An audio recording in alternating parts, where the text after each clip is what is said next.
তোমার আমলনামায় অনেক গুনাহ জমা হোক। তুমি ধূমপান করেছো, তুমি গান শুনেছো, তুমি অন্যায় কাজ করেছো। যুবকদের বলছি, বিশেষ করে তোমার আমলনামায় শত গুনাহ জমা হবে। যৌবনের উচ্ছলতা উচ্ছৃঙ্খলতায় কিছু পাপ হবে, হতাশ হওয়ার কিছু নেই। তবে নামাজ কাজা করার পাপ যেন তোমার আমলনামায় কখনো না ঢোকে। যত গুনাহ করবে আল্লাহর কাছে কাঁদবে, আল্লাহ আর করবো না, তৌফিক দাও। আবার হয়ে যাবে, ভুল হবে, নিয়ত করবে, চেষ্টা করবে, কিন্তু নামাজ কাজা করবে না। খেলার মাঠে ছিলে, ক্রিকেট খেলা দেখছিলে, টিভির সামনে ছিলে, সিনেমা হলে ছিলে, যেখানেই থাকো না কেন ওয়াক্ত হলে নামাজটা আদায় করবে। কিছু যদি না জানো, আজকে থেকে এখন থেকেই নামাজ, কিচ্ছু জানো না, ওযু করবে, দাঁড়িয়ে যাবে, যদি জামাতে পড়ো ইমামের পিছনে, না হলে দাঁড়িয়ে যাও। দোয়া কালাম জানো না, যেখানে জানো না, শুধু আল্লাহু আকবার অথবা সুবহানাল্লাহ বলো অথবা লা ইলাহা ইল্লাল্লাহ বলো, এটাতেই নামাজ হয়ে যাবে। তুমি 16 আনা সওয়াব পেয়ে যাবে। তবে পাশাপাশি নামাজটা শিখতে হবে। বিশেষ করে যুবকদের বলবো, নামাজটাকে প্রাণবন্ত করেছে কো মসজিদে যাওয়া। তুই যা করবি কর, কিন্তু মসজিদে আসিস না। এটার নাম ইসলাম নাকি ভাই? ও চুল গেছে, দুল পড়েছে, কোনোটা মাকরু, কোনোটা নাজেজ, কোনোটা গুনাহ হবে, কোনোটাই হবে না।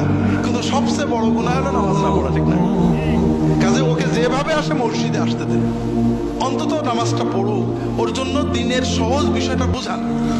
অনেকে বলে যে হুজুর দোয়া জানি না, নিয়ত জানি না, নামাজ পড়ি না, অনেক রকম আছে। আল্লাহর নামাজ কত সহজ করেছেন। আপনি যতটুকু জানেন, কিছু না জানলে সুবহানাল্লাহ বলেও যদি নামাজ পড়েন, আল্লাহ 16 আনা সওয়াব দিয়ে দেন। কাজেই নামাজটা পড়তে হবে, প্রাণবন্ত করে পড়তে হবে।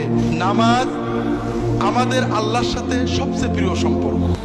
আমরা নামাজে অনেক ভুল করি, মেয়েরাও করেন, পুরুষেরাও করেন। আমরা নামাজ যারা পড়ি তারা কি ভুল করি?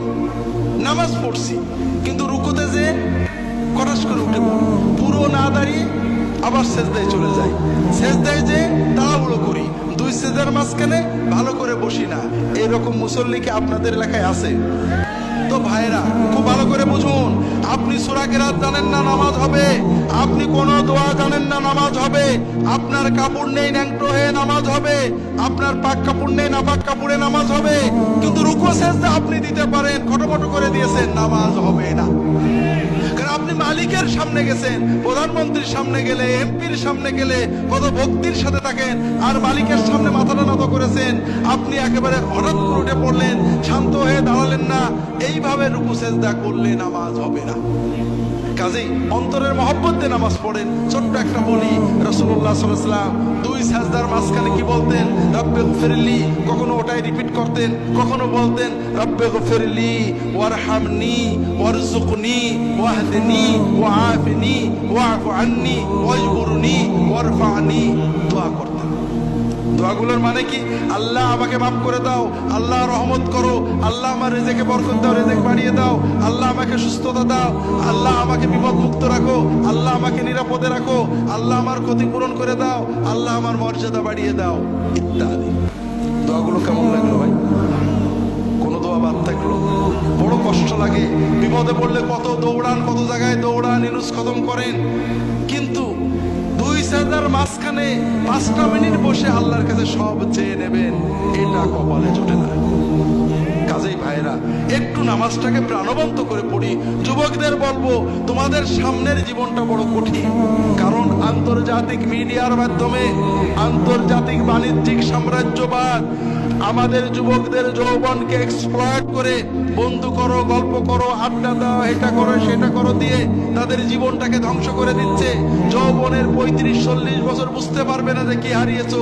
যখন 60, 70, 80, 90 যাবে তখন বুঝতে পারবে। কিন্তু ব্যাক গিয়ারের মতো কোনো সুযোগ জীবনে নেই।